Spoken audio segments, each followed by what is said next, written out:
বিসমিল্লাহির রহমানির রহিম। আমরা আসছি আমাদের রায়পুরের পার্শ্ববর্তী চর ভৈরব, হাইমচরের সর্বোচ্চ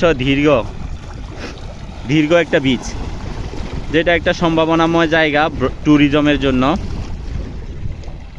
বাংলাদেশের সর্বোচ্চ উচ্চ পর্যায় থেকে যদি এই জায়গাটাকে উন্নয়নমূলক কাজ করে, তাহলে দেখা যাবে কি এখানে বিশাল একটা পর্যটন এরিয়া তৈরি করা যায়। আমাদের রায়পুরের মধ্যে এত বড় দীর্ঘ বিচ সহ নদীর পাড় আসলে কোনো জায়গায় নাই। জায়গাটা অনেক সুন্দর, হয়তো অনেকে চিনে বা এটার মধ্যে অনেকে আসে, কিন্তু যখন জোয়ার থাকে তখন এর সৌন্দর্যটা উপভোগ করা যায় না। যখন ভাটা পড়ে তখন আসলে এর প্রকৃত সৌন্দর্যটা উপভোগ করা যায়। নদীর ঢেউ সব কিছুই আলাদাভাবে ধরা পড়ে। আসলে আমাদের নীতি নির্ধারকেরা যদি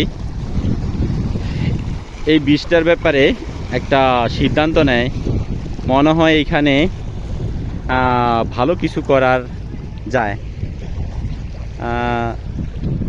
অনেক সুন্দর এরিয়া, অনেক বড় এরিয়া, আপনারাও ইনশাল্লাহ ঘুরে যেতে পারেন।